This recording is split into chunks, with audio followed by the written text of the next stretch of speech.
ECRல property வாங்க எதுக்கு crores? lakhs போதுமே. Just 4 lakhsல ECR கோவலத்துல beach resort plot. EMI 12,000 only. Stepstone presents Secret Aura at ECR Kovalam. Grand launching on 22nd, 23rd and 24th August 2025.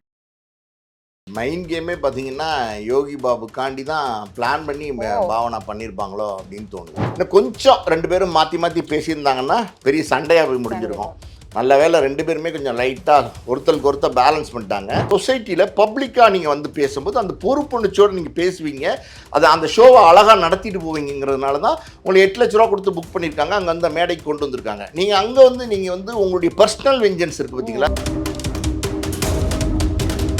இன்றைக்கி ஒரு மேடை, அது யோகி பாபு கலந்துக்கிற விழா. அந்த விழாவில் நம்ம இன்னும் கம்பேர் பண்ணுற ஒரு நெறியாளராகவே இருக்கும்.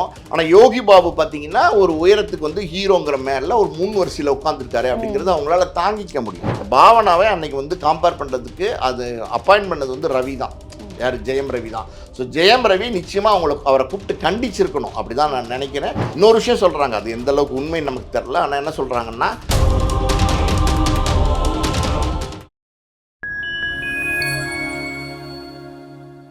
ஃபைன் டைனி சினிமா நேயர்களுக்கு வணக்கம். இன்னைக்கு நம்ம கூட நிகழ்ச்சியில சினிமா விமர்சகர் மற்றும் ஆஸ்கார் மூவிஸ் ப்ரொடியூசர் பாலாஜி பிரபு நம்ம கூட இணைஞ்சிருக்காரு. வணக்கம் சார். வணக்கம் சார். இப்போ ரொம்பவே அதிரடியா பேசப்படுற ஒரு விஷயம் என்ன அப்படின்னு பாத்தீங்கன்னா, ரவிமோகன் அவர்கள் வந்து ப்ரொடக்ஷன் கம்பெனி ஸ்டார்ட் பண்ணாரு. மிக பிரம்மாண்டமா நடந்துச்சு அந்த ஒரு நிகழ்ச்சி. எல்லாருமே வந்து கூடி வச்சு அவரை பத்தி பேசுறதா இருக்கட்டும், அவர் வந்து நல்லா வரணும்னு சொல்லிட்டு வாழ்த்தி இருந்தாங்க. அதுல விளையாடப்பட்ட அந்த ஒரு கேமே வந்து பாத்தீங்கன்னா கொஞ்சம் விமர்சனத்துக்குள்ளாதான் இருந்துச்சு. ஏன்னா மைண்ட் கேம் அப்படின்னும் போது பெரிய பெரிய ஆட்கள் இருந்தாங்க, அவங்களோட மைண்ட்ல என்ன யோசிக்கிறாங்கன்றத வந்து வெளியில சொல்லணும் அப்படின்னு சொல்லிட்டு வந்து பாத்தீங்கன்னா பாவனா அவர்கள் வந்து சிவகார்த்திகேயனே வந்து பாத்தீங்கன்னா கோத்து விட்டுற மாதிரி ஒண்ணு போச்சு. அதுல யோகி பாபு அவர்கள்கிட்ட அவங்க பேசின விஷயம் வந்து பாத்தீங்கன்னா அப்போ பேசப்படல. ஆனா அதுக்கப்புறம் 4 நாள் போக வந்து பாத்தீங்கன்னா அவங்க யோகி பாபு அப்படி ட்ரீட் பண்ணதே வந்து கொஞ்சம் சரியில்லை அப்படின்ற மாதிரி பேசியிருந்தாங்க. அந்த வீடியோ பார்த்தீங்களா? ஃபர்ஸ்ட் பார்த்த உடனே உங்களுக்கு என்ன தோணுச்சு சார்? இல்லை அந்த மைண்ட் கேமே பார்த்தீங்கன்னா யோகி பாபுக்காண்டி தான் பிளான் பண்ணி பாவனா பண்ணியிருப்பாங்களோ அப்படின்னு தோணுது. அதாவது வந்து சிவகார்த்திகேயன் கேட்குறாங்க, அப்புறம் பார்த்தீங்கன்னா எஸ்.ஜே. சூர்யா, கார்த்திலாம் அதுலேருந்து ஒதுங்கிக்கிறாங்க, நான் வரல அப்படிங்கிறாங்க இந்த விளையாட்டுக்கு. ஸோ அதுக்கப்புறம் யோகி பாபுட்ட வராங்க. யோகி பாபுட்ட வரும்போது உங்கள் மனசில் இப்போ என்ன நினைக்கிறீங்க அப்படின்னு கேட்குறாங்க. யோகி பாபு சொல்கிறாரு, ஜெயம் ரவி என்னை வச்சு படம் எடுக்கிறாரு, இந்த படம் நல்லா வரணும், அவர் நல்லா இருக்கணும் அப்படின்னு நினைக்கிறேன் அப்படின்னும்போது டக்குன்னு ஒரு கவுண்டர் கொடுக்குறாங்க. அதாவது வந்து அவ்வளோ நல்லவரா நீங்கள் அப்படிங்கிற மாதிரி கேட்குறது வந்து உடனே டக்குன்னு யோகி பாபு பார்த்தீங்கன்னா ஜர்க்காயிடுறாரு. என்னடா இப்படி கேட்குறாங்களே அப்படின்னு சொல்லிட்டு இம்மீடியட்டாக பார்த்தீங்கன்னா யோகி பாபு சுதாரிச்சுட்டு பதில் சொல்கிறாரு. ஏம்மா நல்லது தானம்மா நினச்சேன், நல்லது தானம்மா யோசனை பண்ணேன், என்னம்மா தப்பு இருக்குது அப்படின்னு கேட்குறாரு. இல்லை நீங்கள் நடித்தது போட்டோம், உண்மையை சொல்லுங்கள் அப்படின்னு சொன்னோன்னே அவர் உடனே ட்ரிகர் ஆயிடுறாரு, கோவம் வந்துடுது யோகி பாபுக்கு. அதான் உண்மை. அது பொது இடமா இருக்கிறதுனால பெருசாக வெளிப்படுத்தாமல் அவர் அழகாக சொல்கிறார். என்ன சொல்கிறாருன்னா, பின்னாடி நான் நின்றுட்டு இருந்தேன், அப்போ வந்து இவங்கெல்லாம் உள்ளே வந்துட போகிறாங்க, இவருக்கெல்லாம் சால் போடுறாதீங்க, இவரெல்லாம் முன்னாடி உட்கார வச்சிடாதீங்க அப்படி இப்படின்னு உங்களை மாதிரி நான் யோசிக்க மாட்டேம்மா அப்படின்னு அவர் ஒரு பதில் சொல்கிறாரு. இந்த பதில் வந்து பாவனா வந்து எதிர்பார்க்கல. பாவனா டக்குன்னு ஷாக் ஆகிட்டு, இல்லை நீங்கள் நல்லவர் தான் அப்படி இப்படின்னு சொல்கிறாங்க. நல்லவருங்கிறத வந்து ஏமா கொலையாடி சொன்ன மாதிரி சொல்கிறேன், நல்லா சொல்கிறேன் அப்படிங்கிற மாதிரி சொல்கிறாரு. மொத்தத்தில் பார்த்தீங்கன்னா இன்னும் கொஞ்சம் ரெண்டு பேரும் மாற்றி மாற்றி பேசியிருந்தாங்கன்னா பெரிய சண்டையாக போய் முடிஞ்சிருக்கும். நல்ல வேலை ரெண்டு பேருமே கொஞ்சம் லைட்டாக ஒருத்தருக்கு ஒருத்தர் பேலன்ஸ் பண்ணிட்டாங்க. இது வந்து யோகி பாபு அந்த ஆர்டினரி மேனோடைய படத்தினுடைய ஹீரோ. அந்த படத்தை வந்து ஜெயம் ரவி தயாரிக்கிறாரு, அந்த படத்தை வந்து ஜெயம் ரவி இயக்குறாரு. ஸோ இங்கே வந்து முக்கியமான ஒரு கெஸ்ட் யார் அப்படின்னா யோகி பாபு தான். இப்போ ஜெயம் ரவி அவர் வந்து அவரோட ப்ரொடக்ஷன், அவர் அங்கே வந்து எல்லாமே ஓனர் அவர் தான். ஸோ வெளியிலேருந்து ஒரு முக்கியமாக மரியாதை கொடுக்கப்பட வேண்டியவர் யார் அப்படின்னா யோகி பாபு தான் அங்கே முக்கியமான ஆள். ஸோ அந்த படத்தினுடைய ஹீரோ வந்திருக்காரு அப்படின்னும் போது பாவனா எப்படி இப்படி பேசினாங்கன்னு தெரில, வேணும்ட்டு பேசின மாதிரி தான் தெரியுது. அது இப்போ வந்து பெரிய லெவலில் அன்னைக்கு பார்க்கும்போது அது பெருசாக தெரில, அது காமெடியாக கடந்து போயிட்டாங்க. ஆனால் இன்றைக்கி வந்து சோஷியல் மீடியாவில் பார்த்தீங்கன்னா எல்லாமே ரொம்ப பர்டிகுலராக பார்க்க ஆரம்பிக்கிறாங்க. சின்ன விஷயங்கள் கூட வந்து பெருசாக வந்து ட்ரால் ஆக ஆரம்பிக்குது, எல்லாமே டீகோட் பண்ண ஆரம்பிச்சிட்டாங்க. பக்காவாக எது என்ன அப்படிங்கிறது வந்து ஆடியன்ஸ் வந்து ரொம்ப, அதாவது ஆடியன்ஸ் வந்து இன்றைக்கி பயங்கரமாக பல மடங்கு வந்து இன்டெலிஜென்ட் ஆகிட்டாங்க. ஸோ அதனால் வந்து இன்றைக்கி வந்து விஜே பாவனா வந்து பார்த்திங்கன்னா வச்சு செஞ்சிட்ருக்காங்க சோஷியல் மீடியாலாம். எப்படி அவங்க இப்படி பேச போகலாம், அப்படிங்கிற மாதிரியும், இன்னொரு பக்கம் பார்த்தீங்கன்னா விஜய் பாவனா அவங்க ஒரு மேல்தட்டு, அவங்க இனத்தை சேர்ந்தவங்க. அவங்க பார்த்தீங்கன்னா வந்து யோகி பாபு ஒரு கடைநிலையிலேருந்து கஷ்டப்பட்டு அடிபட்டு மிதிபட்டு எத்தனையோ சிக்கல் இன்னல் துன்பம் எல்லாம் தாங்கி இன்னைக்கு ஒரு மிகப்பெரிய இடத்துக்கு வந்து உட்காந்துருக்காரு. தமிழ் சினிமாவில் வந்து ஒரு பெரிய காமெடினா யோகி பாபு இருக்காரு.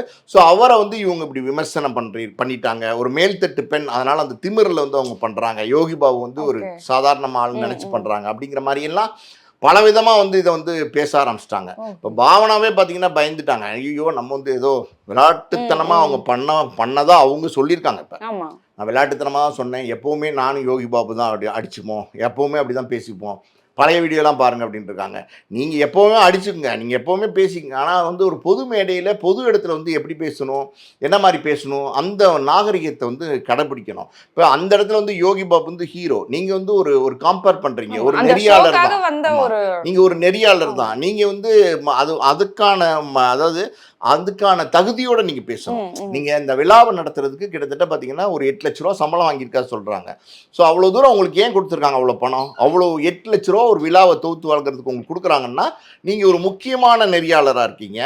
உங்களை வந்து நெறியாளரை போட்டால் ஒரு பொறுப்புணர்வோடு, அதாவது சொசைட்டியில் பப்ளிக்காக நீங்கள் வந்து பேசும்போது அந்த பொறுப்புணர்ச்சியோடு நீங்கள் பேசுவீங்க, அதை அந்த ஷோவை அழகாக நடத்திட்டு போவீங்கிறதுனால தான் உங்களுக்கு 8 லட்ச ரூபா கொடுத்து புக் பண்ணியிருக்காங்க, அங்கே அந்த மேடைக்கு கொண்டு வந்திருக்காங்க. நீங்கள் அங்கே வந்து நீங்கள் வந்து உங்களுடைய பர்சனல் வெஞ்சன்ஸ் இருக்கு பார்த்தீங்களா, அதாவது தனிப்பட்ட தாக்குதல்கள் வந்து நீங்கள் அங்கே பண்ணீங்கன்னா அது உங்களுடைய எப்படி சொல்கிறது, உங்களுடைய மரியாதை பல மடங்கு இன்னைக்கு குறைச்சிருச்சு. இதுதான் உண்மை.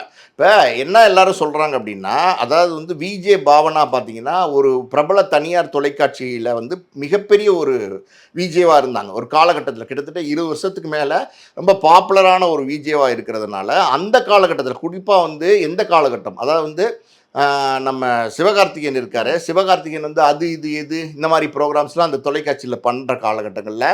இன்னொரு விஷயம் பார்த்தீங்கன்னா நொல்லு சபா, அது வந்து சந்தானம் வந்து அப்போ ஸ்டாராக இருக்கார், அப்போ வந்து ராம்பாலாங்கிறவர் வந்து உதவி இயக்குனராக இருக்கார். அந்த காலகட்டத்திலே பார்த்தீங்கன்னா ராம்பாலாவோட வந்து யோகி பாபு வந்து அசோசியேட் ஆகி ஒர்க் பண்ணியிருக்காரு, சின்ன சின்ன உதவிகள்லாம் செஞ்சு கொடுத்துருக்காரு.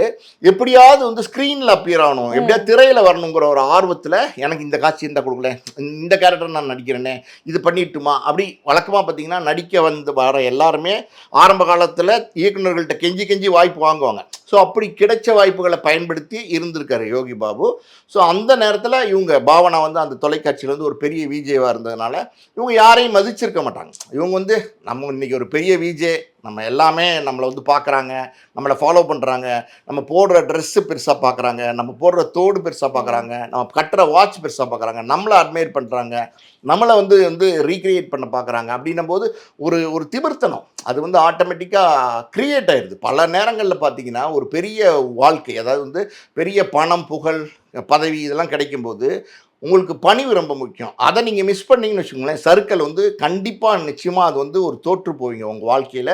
அதுக்கு விஜய் பாவனாலாம் ஒரு உதாரணம் தான். ஸோ அந்த காலகட்டத்தில் அப்படிலாம் யோகி பாபு பார்த்ததுக்கப்புறம் இன்றைக்கி வந்து யோகி பாபு தவிர்க்க முடியாத ஒரு காமெடியன் தமிழ் சினிமாவில். அதாவது வந்து இன்றைக்கி வந்து காமெடியன் பஞ்சம் இருக்குது. யோகி பாபு பண்ணுறது காமெடியா அப்படின்னா நிச்சயமாக நான் ஒத்துக்க மாட்டேன். நானே வந்து யோகி பாபு பண்ண எந்த காட்சிக்குமே சிரிச்சதே கிடையாது. அவர் ஏதோ அப்படி பேசி போவாரே தவிர ஒரு நல்ல காமெடியனா அப்படின்னா கிடையாது. ஒரு வடிவேலு மாதிரி ஒரு பாடி லாங்குவேஜில் ஸ்கோர் பண்ணக்கூடிய ஒரு காமெடியனா, இல்லை வந்து இதுக்கு முன்னாடி கவுண்டமணி செந்தில் மாதிரி ஒரு பேரா ஒர்க் பண்ணும்போது சக்ஸஸ் பண்ண காமெடியனா, இல்லைன்னா வந்து சந்திரபாபு மாதிரியோ, இல்லை வந்து சுருளிராஜன் மாதிரியோ, இது வந்து எந்த விதமாக ஒரு பெரிய எப்படி சொல்றது, இவங்களுக்குலாம் ஒரு தனித்தன்மை இருந்துச்சு. அது எதுவுமே யோகி பாபுக்கு இல்லை. ஆனால் இன்னைக்கு யாருமே காமெடியன் இல்லை. அதாவது பார்க்கும்போது இவர் மட்டும் தான் இப்போ ஆமா அதான உண்மை. இன்னைக்கு பாருங்களேன், ஒரு காலத்துல பிரபலமா இருந்தாரு, சந்தானம் இருந்தாரு, வடிவேல் இருந்தாரு, கவுண்டமணி செந்தில் கோல் வச்சு இருந்தாங்க, சூரி இருந்தாரு, இன்னும் பலர் வந்து அந்த நேரத்துல கோல் வச்சு இருந்த காலகட்டத்துல யாருமே வந்து இல்லாத ஒரு சூழ்நிலை இன்னைக்கு உருவாயிடுச்சு. இன்னைக்கு யாருமே இல்லைன்னும் போது இவர் தான் வந்து இன்னைக்கு காமெடினா வந்து பாக்குறாங்க. முக்கியமான நடிகர்கள் ரஜினி, கமல், விஜய், அஜித்லேருந்து எல்லா படத்துலையும் யோகி பாபு பயன்படுத்துறாங்க. டேட்ஸே இல்லை, பிஸியா இருக்காரு, கோடிகள்ல சம்பளம் வாங்குறாரு. இவ்வளவு பெரிய இடத்துக்கு இவர் வளர்ந்துட்டாரே, இன்னைக்கு ஒரு மேடை அது யோகி பாபு கலந்துக்கிற விழா, அந்த விழாவில் நம்ம இன்னும் கம்பேர் பண்ணுற ஒரு நெறியாளராகவே இருக்கும். ஆனால் யோகி பாபு பார்த்தீங்கன்னா ஒரு உயரத்துக்கு வந்து ஹீரோங்கிற மேல ஒரு முன் வரிசையில் உட்காந்துருக்காரு அப்படிங்கிறது அவங்களால தாங்கிக்க முடியல, பொறுத்துக்க முடியல. எப்ப சந்தோஷம் தானே இருக்கும், நம்ம கூட இருந்த கனெக்ட் பண்ண மாட்டாங்கம்மா. சந்தோஷம் இருக்குன்னு நீங்கள் சொன்னீங்கன்னு வச்சுக்கோங்களேன். இதுக்கு ஒரு உதாரணம் சொல்கிறேன் கேளுங்க. இந்த பிரியங்கா இருக்காங்கல்ல, அவங்களும் அதே தொலைக்காட்சியில் பிரபலமாக வந்தாங்க, மிகப்பெரிய உச்சத்தை அடைஞ்சாங்க, அவங்களுக்கு பெரிய ஃபாலோவர்ஸ் வந்தாங்க. பிரியங்கானா எல்லாருமே நல்லா லைக் பண்ணி பார்க்க ஆரம்பிச்சாங்க. அந்த அந்த ஷோக்குள்ள மணிமேகலை வந்தாங்க. ஸோ நம்ம தான் வந்து இந்த இடத்துல கோலோச்சி இருந்தோம், நம்ம பிரபலமா இருந்தோம், எல்லாருமே பிரியங்கா பிரியங்கா பிரியங்கான்னு பார்க்கும்போது மணிமேகலை எங்கிருந்து வந்தாங்க? ஸோ நம்மளுடைய ஷேர், அதாவது வந்து நம்மளுடைய பேர் பணம் புகழ் எல்லாத்தையும் இவங்க ஷேர் பண்ண ஆரம்பிச்சிட்டாங்களே அப்படிங்கிறது வந்து இவங்களால தாங்க முடியல. தாங்க முடியாம ஆட்டோமேட்டிக்கா என்ன பண்ணாங்க, என்ன நடந்துச்சு எல்லாருக்குமே தெரியும். ஒரு 6 மாசத்துக்கு முன்னாடி என்ன நடந்துச்சு, போன வருஷம் செப்டம்பர் ஏதோ ஒன்று நினைக்கிறேன், பெரிய லெவல்ல பாத்தீங்கன்னா அது பிரியங்காவுக்கும் மணிமேகலுக்கும் பெரிய சண்டையாகி, அதாவது அடிதடி சண்டை ஆகிற அளவுக்கு வந்து பெரிய சண்டையாகி அவங்க அந்த சேனல் விட்டே போயிட்டாங்க. யார்? மணிமேகலை. ஏன்னா இவங்க கொடுக்குற டார்ச்சர், அதாவது இது வந்து எப்படின்னா நான் தான் இங்க ஆளுமை அப்படின்னு நினைக்கிறாங்க பார்த்தீங்களா. எல்லாருக்கும் அந்த மென்டாலிட்டி வரும்னு நான் சொல்லல, அப்படி நினைக்கக்கூடியவங்களா இருக்காங்க சில பேர். அதுல ஒருத்தர் தான் பிரியங்கா. ஸோ பிரியங்கா அப்படி நினைச்சதுனால மணிமேகலை வெளியில போயிட்டாங்க. இன்னைக்கு மணிமேகலையும் நல்லா தான் இருக்காங்க, அவங்களும் நல்லபடியா தான் இருக்காங்க, அது வேற விஷயம். ஆனா அது நடந்தது அங்க அப்படிதான். அதே மாதிரி தான் இங்க வந்து விஜய் பாவனா பொறுத்த வரைக்கும், நம்ம பார்த்து வளர்ந்த பையன், நம்ம கிட்ட கை கட்டி நின்ன பையன், நம்ம வந்து என்ன அப்படின்னும் போது மேடம் ஏதாவது ஒரு வாய்ப்பு இருந்தால் சொல்லுங்களேன், சரிங்க அப்படின்னு சொல்லி நெளிஞ்ச பையன் இன்னைக்கு வந்து முதல் ரோவில் உட்காந்துருக்கான போது அதை தாங்க முடியல. இன்னொரு விஷயம் சொல்கிறாங்க, அது எந்த அளவுக்கு உண்மை நமக்கு தெரில. ஆனால் என்ன சொல்கிறாங்கன்னா, நம்ம பாவனா இருக்காங்க இல்லையா, அவங்க வந்து ஏதோ ஒரு நிகழ்ச்சி அது நடக்கும்போது அதில் வந்து சீஃப் கெஸ்ட்டாக வந்து நம்ம ஒரு யோகி பாபு வந்து கூப்பிட்டதாகவும், அந்த நேரத்தில் யோகி பாபு இல்லைம்மா நான் பிஸியாக இருக்கேன் வர முடியாது அப்படின்னு சொல்லி அந்த விழாவை தவிர்த்ததாகவும், சார் நான் கூப்பிட்டே நீ வரமாட்டேங்கிறியா, இரு உன்னை ஏதாவது ஒரு இடத்துல வச்சு அசிங்கப்படுத்துகிறேன் பாரு அப்படிங்கிற மாதிரி ஒரு எண்ணம், அந்த ஒரு மென்டாலிட்டியில் தான் அவங்க வந்து இதை பேசியிருக்காங்க, இதை பண்ணியிருக்காங்க. இன்னொரு விஷயம் சொல்கிறேன் கேளுங்க, இப்போ சிவகார்த்திகேயன் வந்து அதே சேனலில் ஒர்க் பண்ணவர் தான், இவங்களோட ஒன்றா நண்பர்களாக இருந்திருக்கலாம், பழகியிருக்கலாம், எல்லாமே இல்லைன்னு நம்ம சொல்ல முடியாது. சிவகார்த்திகேயன் இவங்க வாடா போடான்னு கூட கூப்பிடலாம், இவர் சிவகார்த்திகேயன் இவங்களை எப்படி வேணாலும் கூப்பிட்டுக்கலாம். ஆனால் பொது மேடைன்னு வரும்போது அங்கே ஒரு முக்கியமான நபர். இன்னைக்கு சிவகார்த்திகேயன் தமிழ் சினிமாவில் தவிர்க்க முடியாத ஒரு நடிகராக இருக்கார். கிட்டத்தட்ட 75 கோடி ரூபாய்க்கு மேலே சம்பளம் வாங்கக்கூடிய ஒரு நடிகராக இருக்கார். ஸோ அப்படி இருக்கும்போது ஒரு மேடையில் அவங்க எஸ்கே சிவகார்த்திகேயன் அப்படி தான் சொல்கிறாங்க.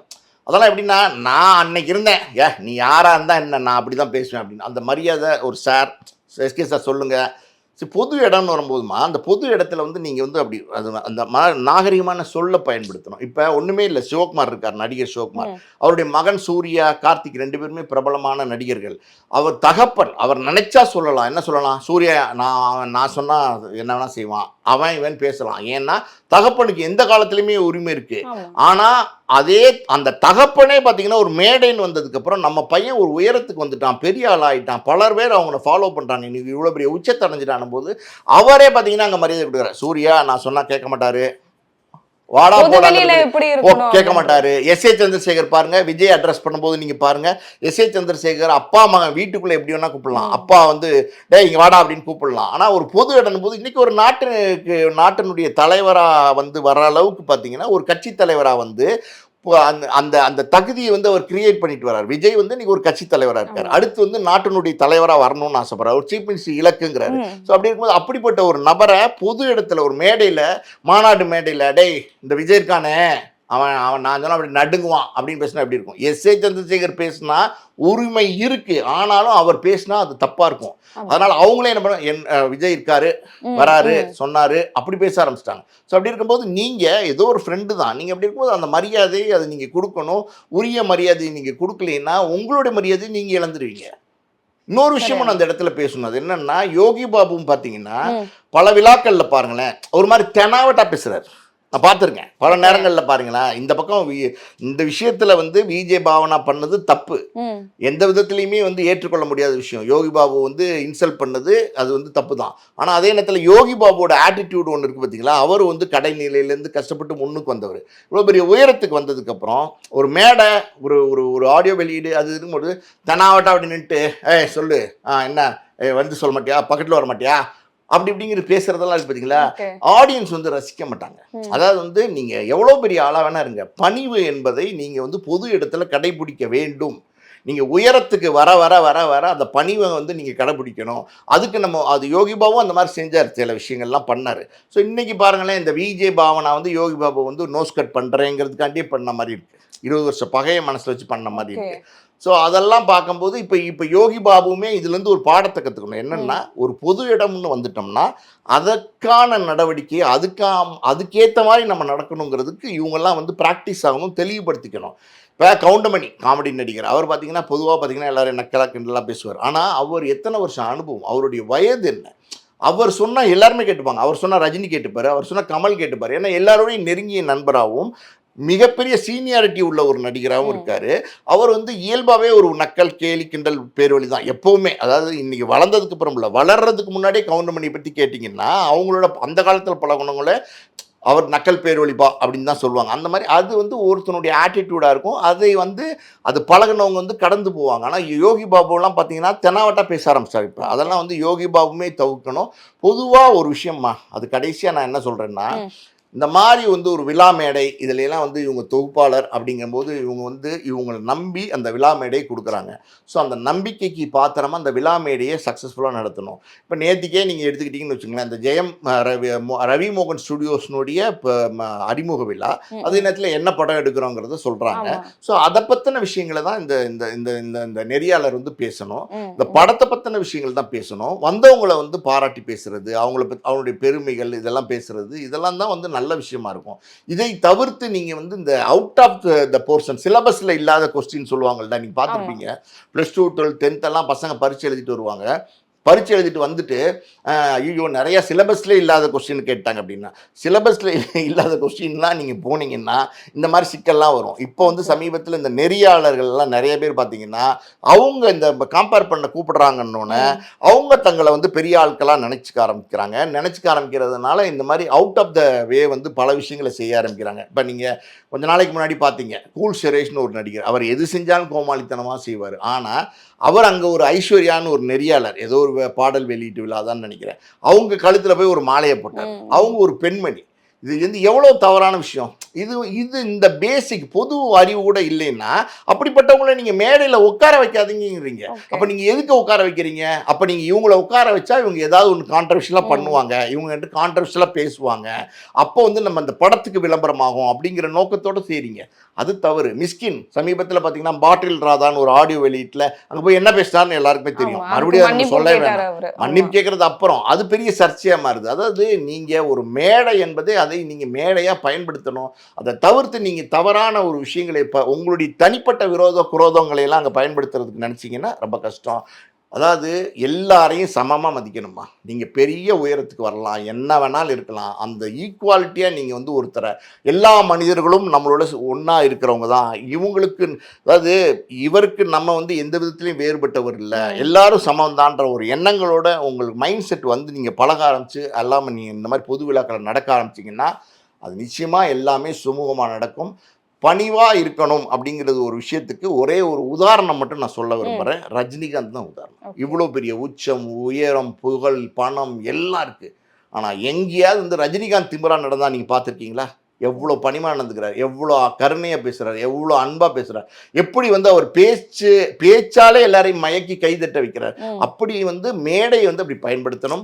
அதுக்கு சிறந்த உதாரணம் இவ்வளோ பெரிய சூப்பர் ஸ்டார் இருந்தும் பணிவாக இருக்கிறது ரஜினிகாந்த் தான். அவர்கிட்ட இவங்களாம் கற்றுக்கணும். கடைசியாக ஒரு கேள்வி, இப்போ இந்த இஷ்யூ பற்றி நம்ம நிறைய பேசணும். இந்த விஷயம் வந்து பார்த்தீங்கன்னா ரவி மோகன் அவர்களோட நிகழ்ச்சியிலே நடந்திருக்கு. ஏற்கனவே வந்து விவாகரத்து, அதுக்கப்புறமா ரொம்ப கஷ்டப்பட்டு வந்து பார்த்தீங்கன்னா இப்போ ஒரு ஸ்டுடியோஸ் ஒன்று தொடக்குறாங்க அப்படின்னும் போது இது அவருக்கு எந்த மாதிரி ஒரு பாதக சாதகம்னு எப்படி அமையும்னு நீங்க பாக்குறீங்க? அவரோட பாயிண்ட் ஆஃப் வியூல இருந்து இது எப்படி இருக்கும் சார்? நிச்சயமாமா. அதாவது வந்து ரவி மோகன் வந்து இன்னைக்கு வந்து ஏற்கனவே குடும்ப பிரச்சனை, மனைவி பிரிஞ்சிருக்காரு. இப்போ ஏதோ கெனிஷாங்கிறவரோடைய போய் இப்போ சேர்ந்து ஏதோ ஒரு பார்ட்னர்ஷிப்பில் ஒரு கம்பெனி ஆரம்பித்து ஊரெல்லாம் கடன் வாங்கியிருக்காரு. இதான் உண்மை. எல்லா பக்கமும் பார்த்தீங்கன்னா பெரிய லெவலில் வந்து வட்டி கடன் வாங்கியிருக்காரு. ஸோ அப்படியெல்லாம் பிரச்சனைகளுக்குள்ள ஏகப்பட்ட கடனை வாங்கி இந்த தயாரிப்பை வந்து தயாரிப்பு நிறுவனத்தை அவர் தொடங்கி 2 படங்களை ஒரே நேரத்தில் தயாரிக்கிறார். ஒரு தயாரிப்பாளருக்கு எத்தனையோ கஷ்டங்கள் இருக்குது. இன்னைக்கு வந்து ஒரு தயாரிப்பாளராக இருக்கிறங்கிறது சாதாரணமான விஷயம் கிடையாது.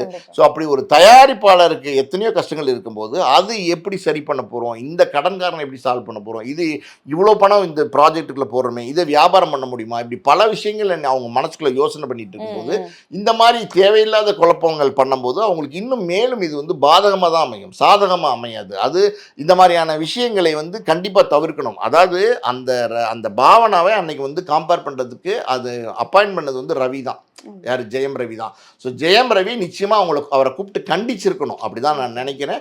அவர் ஆல்ரெடி கஷ்டத்தில் இருக்கார். நீங்கள் ஒரு விஷயத்தை நோட் பண்ணணும். என்னென்னா அந்த அந்த அந்த மைண்ட் வாய்ஸ் அந்த மேட்டர்லாம் ஓடிட்டு இருக்கும்போது அது ஆர்டிஃபிஷியலா மாறுதுன்றது ரவி மோகன் வந்து பக்கத்துல இருக்காரு ஜெயம் ரவி, அவருடைய மூஞ்சியை மட்டும் நீங்க பாருங்க, ஃபேஸை மட்டும் பாருங்க, தெரிஞ்சுச்சு. ரியாக்ஷனே மாறுது. ஐயோ என்னடா இது, நம்மளே பல சிக்கல்களுக்குள்ள வந்து படத்த ஆரம்பிச்சிருக்கோம், இவங்க பெரிய கெலாட்டா பண்ணி விட்டுருவாங்க போலயே அப்படிங்கிற மாதிரி ஒரு பயத்திலே பக்கு பக்கு பக்குன்னு உட்காந்துருக்காரு. ஸோ இதெல்லாம் வந்து தேவையற்றது. நெறியாளர்கள் அவங்க வந்து முதல்ல நெறியாளர்கள் அப்படிங்கிற அந்த பொறுப்பு என்னவோ அதை உணர்ந்து செயல்படணுங்கிறது தான் நம்மளோட விருப்பம். ஓகே சார், நிகழ்ச்சியில கலந்து கொண்டதுக்கு ரொம்ப நன்றி சார். நன்றி.